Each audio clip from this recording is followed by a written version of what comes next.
Alors, je voudrais vous présenter, si vous ne la connaissez pas déjà, ma palette des couleurs. Donc, j'ai ça. Et ceci sont les couleurs que j'utilise. Donc, nous avons ici, ça correspond comme ça, hein. Nous avons ici le vert de vessie, le jaune de cadmium et le New Gamboge. Gamboge, c'est une sorte de jaune très transparent. On a le bleu cobalt, un turquoise, un transparent pyrrole orange, et je l'aime beaucoup aussi celui-là, rose opéra. Ça, j'ai hérité ça, mais je l'utilise rarement. Ici, il y a un intrus, on ne sait pas ce que c'est, voilà, peu importe. Ocre jaune, terre des siennes brûlées, céruléon, et ça un phthalo vert que j'utilise assez souvent, mais je préfère utiliser ça avec le vert. Alors, là, j'ai aussi un mélange d'indigo et autre chose, aucune idée. Je n'utilise pas ça, je n'utilise pas ça, je n'utilise pas ça. Donc, en réalité, j'utilise 1, 2, 3, 4, 5, 6, 7, 8, 9, 10, 11 et 12 couleurs. Donc, voilà. Et je suis sûre que je pourrais enlever celui-là. Et après, le bleu, c'est un peu un luxe. Entre celui-là, celui-là et celui-là. Et le vert, c'est un peu pour faire du sport, disons. Donc, vous voyez, à côté d'un bic, la taille que ça prend, l'épaisseur, quand on le ferme, vous voyez, c'est tout petit. Donc, ça a la place dans mon sac à main sans aucun problème. J'ai un pinceau de voyage avec un capuchon ou un pinceau avec réservoir d'eau.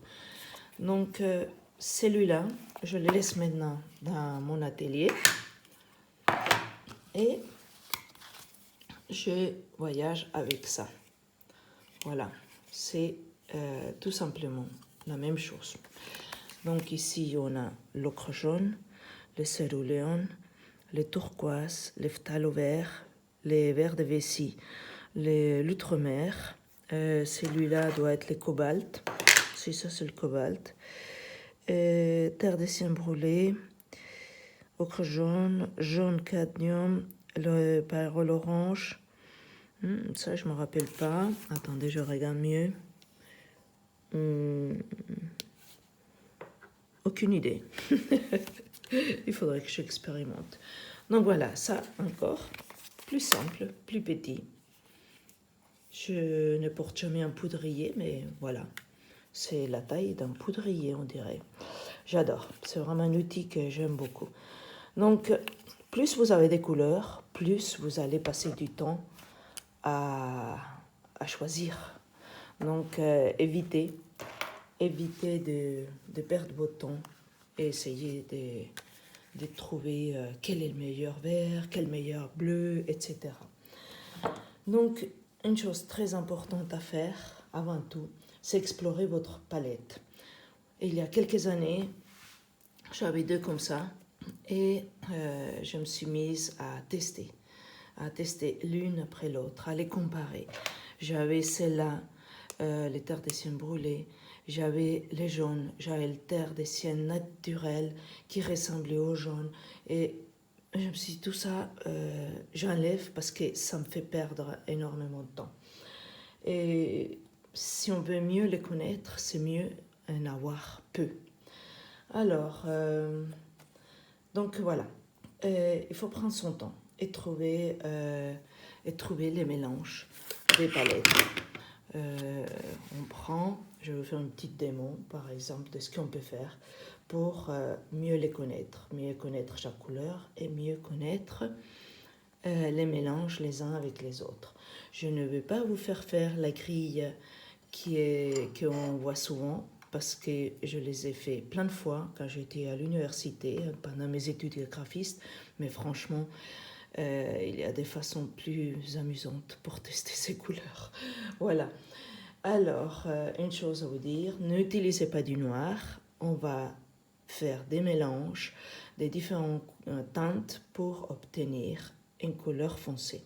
Le seul noir que j'utilise, c'est celui de mon stylo, celui du feutre, celui de la plume, celui du pilot. Ça, c'est le seul noir que j'utilise. Et essayez de trouver les couleurs foncées avec des mélanges.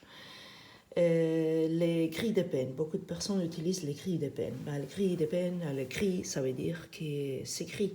Et les gris, en général, les gris de peine, en général, contiennent du noir. Apparemment pas à chaque fois. Mais bon, je vous conseille que si vous n'avez pas l'habitude des aquarelles, vous ne l'utilisez pas. Voilà.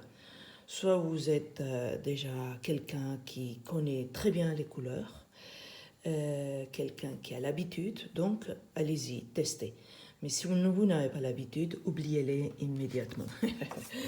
Donc voilà, on va passer à un petit mélange, un petit test.